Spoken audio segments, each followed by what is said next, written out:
Craft ചെയ്യുന്ന സമയത്ത് അത്യാവശ്യം നമുക്ക് കുറേയധികം കുരുട്ടുകൾ അറിഞ്ഞിരിക്കണം കേട്ടോ. അതെന്തിനാന്ന് വെച്ചാൽ നമ്മൾ ഈ ബോക്സും കാര്യങ്ങളൊക്കെ സെറ്റ് ചെയ്യുമ്പം എല്ലാം നമ്മൾ ഉദ്ദേശിച്ച പോലെ അത്ര സെറ്റ് ആവണമെന്നില്ല. ഇന്ന് ഒരു പെൻസിൽ കാർഡാ സെറ്റ് ചെയ്യാനുള്ള ഇന്നത്തോടു കൂടി എൻ്റെ ഏകദേശം വർക്കെല്ലാം കഴിഞ്ഞിട്ടെ. ഇനി ഒരു വർക്കും പെൻഡിങ്ങിലില്ല. സത്യം പറഞ്ഞാൽ ഇന്നൊരു ദുരന്തം പിടിച്ച ദിവസമായിരുന്നു.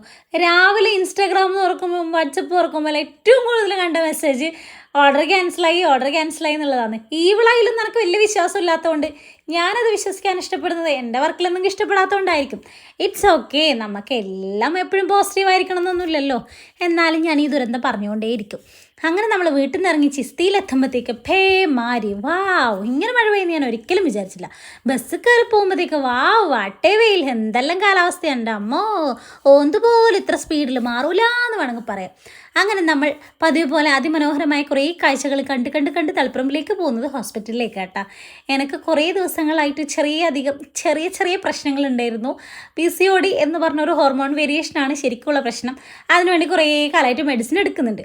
അങ്ങനെ നമ്മൾ ഹോസ്പിറ്റലിലേക്ക് പോകുന്ന എന്നെ കാണിക്കാൻ മാത്രമല്ല, എൻ്റെ ഒരു ഫ്രണ്ട് ഹോസ്പിറ്റലൈസ്ഡ് ആണ്, അവളെ കാണാനും കൂടിയാണ് പോകുന്നത്. ആൾക്ക് ചെറിയൊരു ഹെൽത്ത് ഇഷ്യൂ ഉണ്ട്. എന്താ ചെയ്യുക, 25 30 ഇങ്ങനെയെല്ലാം ആവുമല്ലേ. അങ്ങനെ ലിഫ്റ്റെല്ലാം കയറി ഫ്രണ്ടിനെ കാണാൻ പോയി. ആടുന്നതാ എൻ്റെ ഒപ്പം തന്നെ വരുന്നു. നമുക്ക് ചായ കുടിച്ചിട്ട് വരാമെന്ന് പറഞ്ഞ് എന്താ വൈവ് ഹോക്ക് എന്തെങ്കിലും ഉണ്ടെന്ന് ആരെങ്കിലും പറയാം. അങ്ങനെ നമ്മൾ അവിടുത്തെ ചായ എല്ലാം കുടിച്ച് അങ്ങനെ ആ വീഡിയോ എല്ലാം എടുത്ത് നമ്മൾ ടാറ്റ ബൈ ബൈ പറഞ്ഞ് ഞാൻ നേരെ ബസ് സ്റ്റോപ്പിലേക്ക് പോയി. ആടുന്ന് ബസ് കയറി കരിമ്പം ബസ് സ്റ്റോപ്പാട്ടെ ഇത് ഞാനൊരു 10 വീഡിയോയിൽ പറഞ്ഞിട്ടുണ്ടാവും. അങ്ങനെ നമ്മൾ ശ്രീകണ്ഠാപുരത്തെത്തി.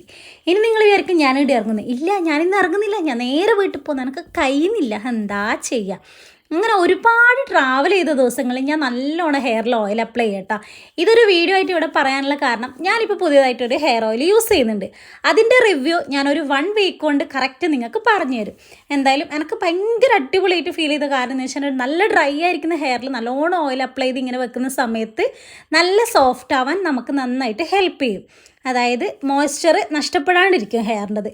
അതൊരു ബെസ്റ്റ് ഓപ്ഷനാണ് ഓയിൽ അപ്ലൈ ചെയ്യുന്നത്. ഇന്നത്തെ പെൻസിൽ കാർഡാട്ടോ ഇത്. ഇഷ്ടമായിട്ടുണ്ടെങ്കിൽ ജസ്റ്റ് ലൈക്ക് ചെയ്യുക, ഫോളോ ചെയ്യുക. അപ്പോൾ ഇന്നത്തെ വീഡിയോ എത്രയും ഓക്കെ, ബൈ.